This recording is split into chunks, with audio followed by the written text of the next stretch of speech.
Assalamualaikum warahmatullahi wabarakatuh. Perkenalkan, nama saya Nilam Permatasari, NIM 21005400429. Saya di sini akan membahas tentang surat berharga. Definisi surat berharga. Menurut Prof. Dr. CST Kansil SH, mendefinisikan surat berharga ialah surat yang bernilai uang yang diciptakan bagi keperluan efisiensi, bagi pembayaran yang diakui dan dilindungi hukum, bagi keperluan transaksi perdagangan, pembayaran penagihan, dan lain sejenisnya. Surat berharga mudah untuk diperjualbelikan dengan pihak manapun. Sedangkan surat yang berharga sukar untuk diperjualbelikan. Mengenai jenis-jenis dari surat yang berharga tersebut adalah sebagai berikut, yaitu yang pertama surat rekta, yaitu surat rekta merupakan suatu hak yang menurut undang-undang dapat diberi bentuk sebagai surat berharga. Yang kedua, surat bukti diri. Surat bukti diri dimaksud bahwa pemegangnya adalah pemilik yang sah. Surat bukti diri itu ditertibkan tidak dimaksudkan untuk diperjualbelikan, tetapi guna mempermudah pihak debitur guna mengenal krediturnya. Yang ketiga, surat pengakuan. Surat pengakuan atau perintah membayar utang atas nama merupakan surat yang diterbitkan dan ditandatangani dan diserahkan kepada kreditur, tetapi dengan maksud tidak ingin dialihkan kepada orang lain. Apabila di kemudian hari surat tersebut ingin dialihkan kepada pihak lain, maka penyerahannya harus dilakukan dengan cara sesi, di mana terdapat kesulitan dan diawasi oleh debitur. Fungsi surat berharga yaitu sebagai alat pembayaran, pembawa hak, surat bukti tagih. Jenis-jenis surat berharga yaitu surat wasel, yaitu sebagai salah satu jenis surat berharga yang memiliki beragam istilah dari berbagai negara. Dalam bahasa Belanda disebut Wisselbrief, bahasa Inggris disebut Bill of Exchange, dan dalam bahasa Jerman disebut Wesel. Yang kedua, cek. Cek diatur dalam pasal 178 KUHD yang mengisyaratkan bahwa tiap-tiap cek berisikan nama cek dimuat dalam teks sendiri dan diistilahkan dengan bahasa cek itu ditulisnya. Yang B, perintah tak bersyarat untuk membayar sejumlah uang tertentu.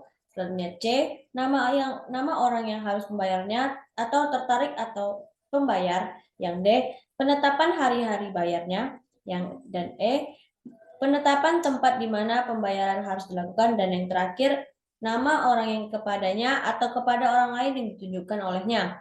Ketiga, bilet giro. Bilet tersendiri berasal dari bahasa Belanda yang artinya surat, dan giro yang berarti simpanan pada bank. Yang penarikan dana dapat dilakukan setiap saat dengan menggunakan cek atau perintah pemindah bukuan. Syarat-syarat surat berharga. Suatu surat berharga berfungsi sebagai alat pembayaran dalam melakukan transaksi perdagangan oleh para pihak untuk memenuhi kriterianya. Sebagai alat pembayaran, maka surat berharga tersebut harus memenuhi beberapa syarat. Secara khusus dalam Kitab Undang-Undang Hukum Dagang, tidak terdapat syarat khusus mengenai surat berharga. Hanya dalam KUHD diatur mengenai hal-hal yang dimuat dalam suatu surat berharga, contohnya wasel, cek, dan sebagainya. Dari berbagai syarat-syarat yang harus dimuat dalam surat berharga seperti wasal cek, surat sanggup, dapat ditarik suatu kesimpulan bahwa dalam suatu surat berharga memuat hal itu. Yang pertama, nama surat berharga, baik itu wasel, cek, dan sebagainya. Yang kedua, perintah atau janji tak bersyarat. Ketiga, nama orang yang harus membayar. Keempat, penunjukan hari gugur. Kelima, penunjukan tempat di mana pembayaran harus dilakukan. Ketujuh, nama orang, kepada siapa atau kepada penggantinya pembayaran itu harus dilakukan. Ke-8, penyebutan tanggal tempat surat berharga diterbitkan, dan ke-9, tanda tangan penerbit. Adapun unsur-unsur surat berharga. Pada dasarnya, suatu surat yang diterbitkan oleh penerbit sebagai pelaksanakan presentasi yang berupa pembayaran sejumlah uang dari suatu perikatan yang terjadi sebelumnya. Surat berharga adalah surat bukti tuntutan hutang, pembawa hak, dan mudah dijual belikan. Hal ini mengandung beberapa unsur seperti surat bukti, tuntutan hilang ialah perikatan yang harus ditunaikan oleh penandatangan akta. Sebaliknya, penerima akta itu mempunyai hak menuntut kepada orang yang menandatangani akta tersebut. Kedua, pembawa hak ialah pemegang hak untuk menuntut suatu kepada debitur yang berarti bahwa hak tersebut melekat pada akta surat berharga, seolah-olah menjadi satu atau senyawa. Yang ketiga, mudah diperjualbelikan, yaitu agar surat berharga itu mudah diperjualbelikan, maka harus diberi bentuk kepada pengganti atau order, atau bentuk kepada pembawaan on order.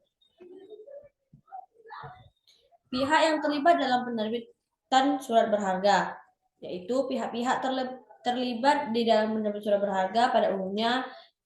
Pertama, penerbit sebagai debitur. Penerbit dari sebuah surat berharga merupakan pihak yang punya kewajiban atau debitur untuk membayar sejumlah uang kepada pihak lain atau kreditur. Kedua, pemegang pertama atau pembawa sebagai kreditur.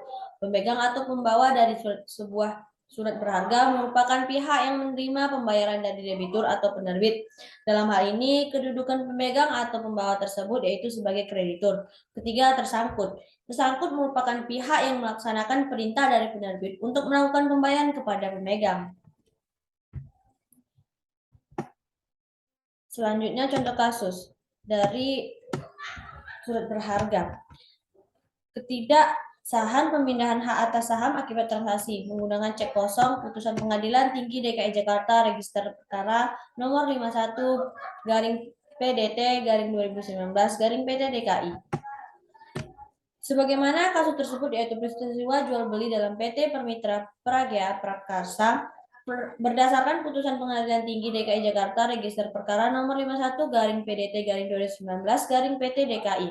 Perkara tersebut terjadi di antara BIT sebagai pihak pemohon pembanding dahulu penggugat dengan TH dan WT sebagai pihak terbanding dahulu tergugat 1 dan tergugat 2 serta IH sebagai terbanding dahulu turut tergugat. Terhadap penjualan saham tersebut dilakukan penandatangan akta jual beli saham seluruhnya dibuat oleh IH selaku notaris, yaitu dalam akta jual beli nomor 14 dan nomor 15 keduanya tanggal 30 Mei 2016. Pada jual beli tersebut BIT menyerahkan cek bank BTN nomor TK 870443 sebesar 1.250.000.000 yang baru dapat dicairkan pada tanggal 30 November 2016, namun ternyata pada tanggal pencarian cek tersebut dana rekening bank terkait tidak mencukupi sehingga tidak dapat terjadi pembayaran atas jual beli saham tersebut berdasarkan penjelasan dalam dokumen putusan. Di kemudian hari diketahui oleh para pihak bahwa rekening bank BTN tersebut telah kosong sejak bulan April 2016.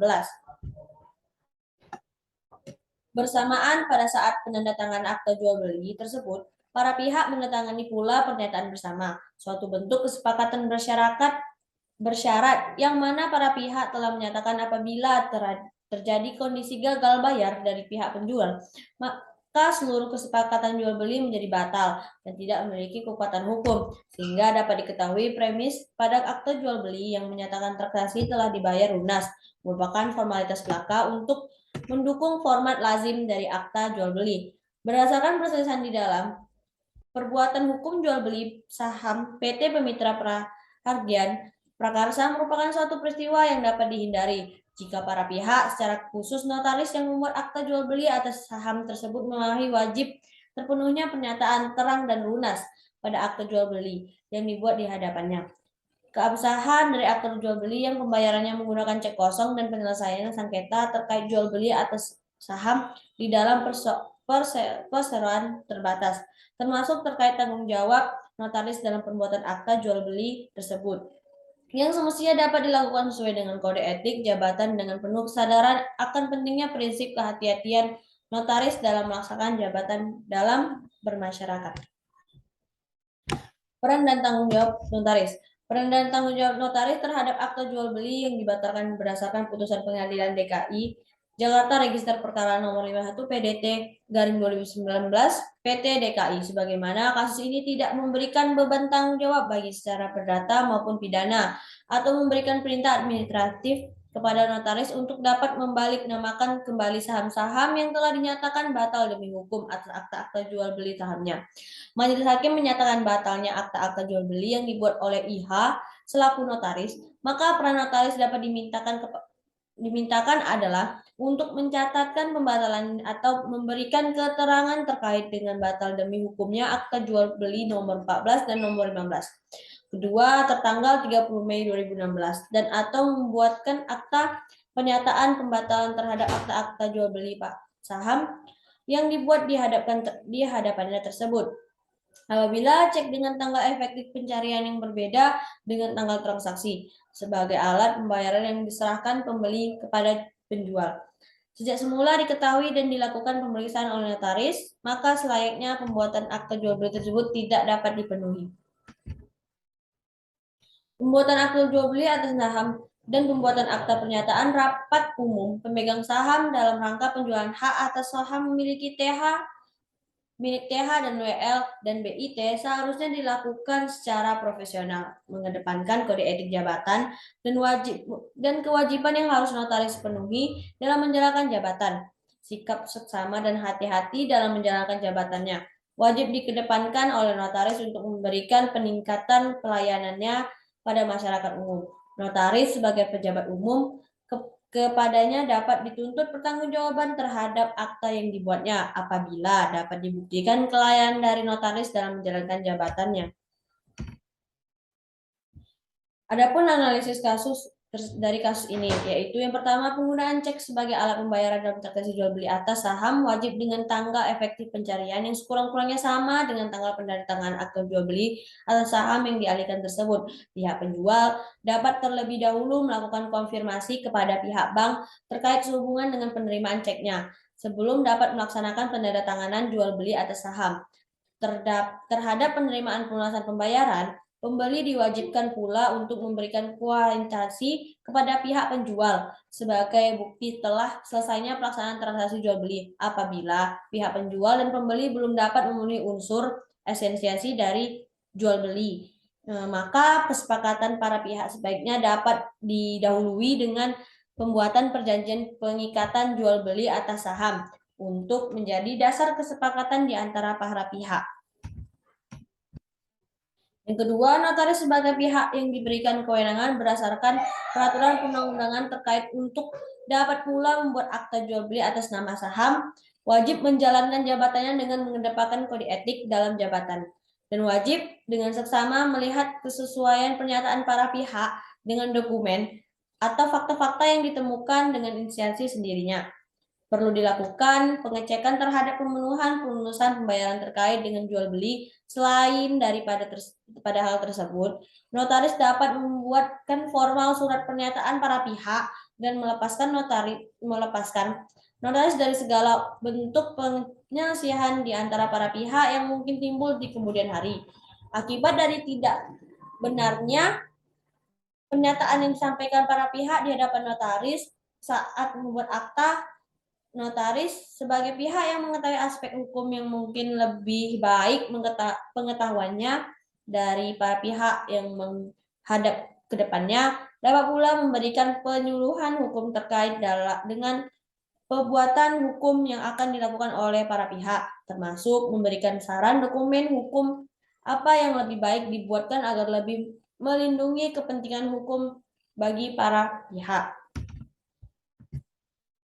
Baik, itu saja yang bisa saya sampaikan. Bila ada salah kata atau kurang, mohon dimaafkan. Wabillahi taufiq wal hidayah. Wassalamualaikum warahmatullahi wabarakatuh.